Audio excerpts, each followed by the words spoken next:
This is Tony Wilson reading for reviewer Mike Epstein. The increasingly popular reboot sequel is a hard needle to thread.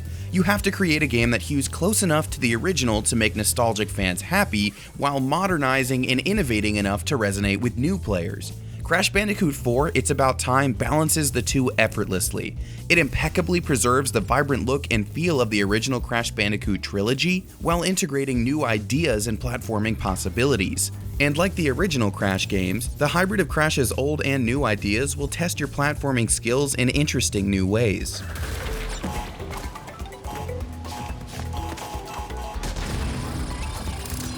Like its groan-inducing dad joke of a subtitle says, Crash 4 is about time. Travel.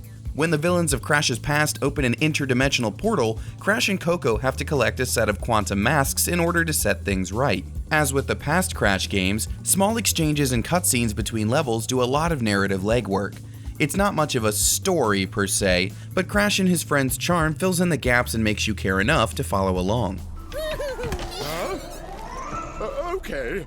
Crash 4's time-traveling story takes you to all sorts of times and places, including dinosaur-infested jungles, futuristic cities full of flying cars, and sunken pirate ships. Every place you go feels lush, full of color and detail, with a painterly quality that's simply wonderful to run through. My favorite is the Mardi Gras world, where Crash and Spyro balloons float in the background as you hop over neon-colored flames and trumpet valves. Occasionally, you'll run through an area and the camera will pull back to let you take in the scenery. The environments never failed to impress me with their visual depth. The best thing I can say about Crash 4 is that it mostly feels like classic Crash. In my mind, Crash's signature is in the way the camera moves to create different perspectives from area to area, giving each set of jumps a fresh feel. Sometimes you're moving left to right, while other times you're running away from the camera or bouncing straight up from box to box.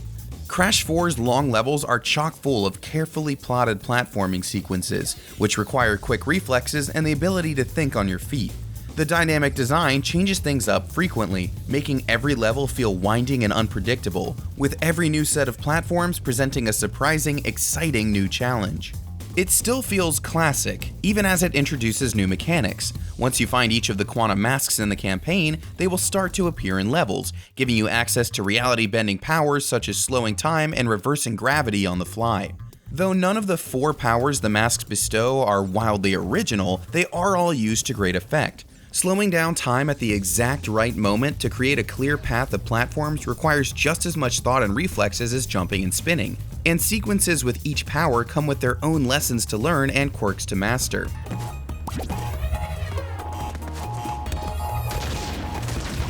In addition, each world includes optional levels that allow you to play as some of Crash's friends, including Tawna, Dingodile, and Dr. Neo Cortex.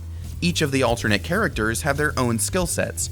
Cortex, for example, cannot spin or double jump, but instead has a gun that turns enemies into platforms and an air dash. Levels built around these skill sets create even more room for variety. You'll see new situations and need to approach challenging platforming puzzles differently. The downside is that switching from any of these characters to Crash or Coco, or vice versa, can lead to some muscle memory mix-ups and accidental deaths. It's a momentary annoyance, but one that creates a slightly bitter aftertaste whenever you play one of these levels, especially during the campaign. And mastery is crucial. From early on, Crash 4 insists on precision.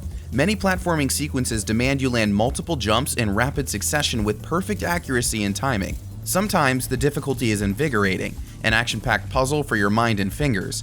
Occasionally, though, it feels as if the game expects more of you than it should. There are times when you'll land on the edge of a platform and fall to your death, only to wonder whether or not you should have been safe. Those frustrations are fleeting though. More often, the next success is close enough at hand that you'll want to keep trying. And merely finishing the campaign barely scratches the surface of the experience. Crash 4 is truly a perfectionist's delight. Each level offers up gemstones and a character skin depending on how many Wumpa Fruit you find, how many boxes you break, and how few times you die. Each level also boasts a time trial mode and an inverted mirror level, which not only makes you play it mirrored, but also with a creative visual filter that may make it easier or harder.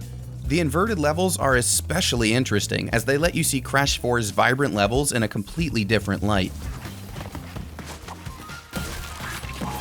Even more so than playing the Insane trilogy, which literally remade the original Crash games from my youth, playing Crash 4 felt like getting back in touch with the series. It's an injection of new ideas into now classic gameplay that surprises and delights, even as it feels like a homecoming. Truly, games like this are why we come running back to long dormant franchises with open arms.